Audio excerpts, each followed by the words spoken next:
Bonjour à tous, merci de suivre RTI 1 ce mercredi 29 août.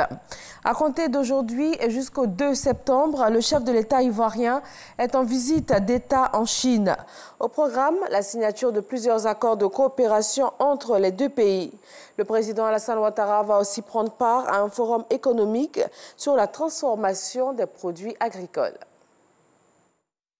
C'est à 18h20, heure de Beijing, soit 10h20, heure d'Abidjan, que l'avion présidentiel ivoirien a atterri sur le tarmac du pavillon officiel de Capital Airport de Beijing. Le chef de l'État ivoirien, le président Alassane Ouattara, qui est accompagné de son épouse, arrive dans la capitale chinoise pour une visite d'État. Acte important qui va sceller de manière significative l'excellente coopération entre la Chine et la Côte d'Ivoire, matérialisée par l'appui financier chinois au gouvernement ivoirien dans la réalisation de nombreuses infrastructures à caractère social, routes, ponts, adduction en eau potable, renouvellement du réseau électrique. La Chine est aujourd'hui le premier investisseur en Côte d'Ivoire. Au cours de cette visite d'État, 5 accords de coopération seront signés en présence des chefs d'État chinois et ivoiriens.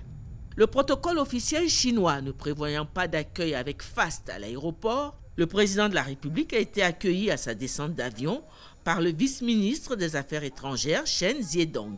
Étaient également présents à l'accueil plusieurs officiels ivoiriens. C'est ce jeudi 30 août que la visite d'État démarrera. Le chef de l'État ivoirien, le président Alassane Ouattara, recevra alors au Palais du Peuple les honneurs militaires dus à son rang et l'accueil du président Xi Jinping et de tout le gouvernement chinois. 7 ministres du gouvernement accompagnent le président de la République dans cette visite d'État qui durera jusqu'au 2 septembre. Après l'aéroport, arrivant à leur lieu de résidence, le président de la République et son épouse ont eu droit à un accueil des plus enthousiastes des Ivoiriens vivant en Chine, heureux de témoigner leur affection au couple présidentiel ivoirien.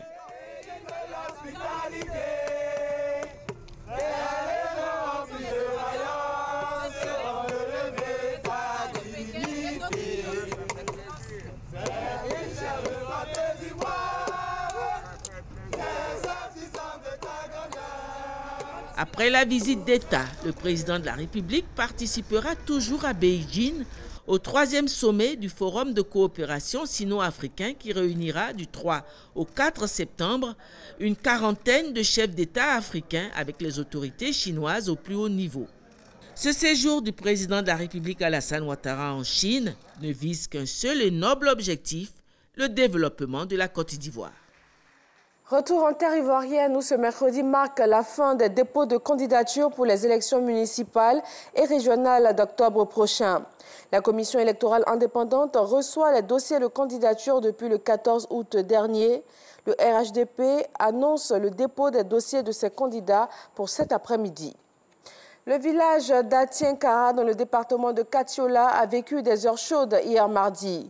Le village a été assiégé par des jeunes révoltés venus de Katiola pour comprendre la disparition d'un transporteur perdu de vue depuis le mercredi 22 août dernier. Pour marquer leur mécontentement, ces jeunes munis d'armes blanches ont mis le feu au village en vidant les maisons de leur contenu. Bilan, les 3/4 du village pillés et incendiés. Avant de situer les responsabilités, le préfet de région appelle les deux parties au calme et à la retenue. Au Burkina Faso, 7 membres des forces de sécurité intérieure ont trouvé la mort lors de l'attaque de la brigade de gendarmerie de Pama dans l'est du pays. Le bâtiment a été incendié et tout le matériel est parti en fumée. Les renforts composés de gendarmes et militaires qui venaient en soutien sont tombés dans une embuscade. Il s'agit de la 2e attaque dans cette région en quelques semaines.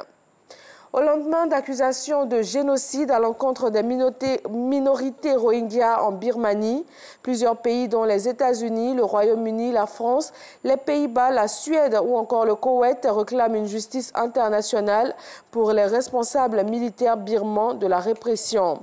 Dans leur rapport, les enquêteurs onusiens ont appelé le Conseil de sécurité à saisir la Cour pénale internationale ou à créer un tribunal international ad hoc comme le Rwanda ou l'ex-Yougoslavie. La Birmanie, elle, rejette les accusations de génocide et accuse la communauté internationale de donner des fausses informations. Le président du Brésil, Michel Temer, a ordonné hier mardi de déployer l'armée pour garantir la sécurité à sa frontière du 29 août au 12 septembre. Après l'arrivée de dizaines de milliers de réfugiés vénézuéliens, il déplore une crise qui affecte toute l'Amérique latine. Le Brésil a accueilli déjà quelques 60 000 réfugiés du Venezuela à ce jour et le Pérou, qui s'attend à en recevoir un nombre total d'1 demi-million, vient de restreindre leur accès à son territoire. Merci de rester sur RTI 1. Nous serons ravis de vous retrouver pour le journal de 13h.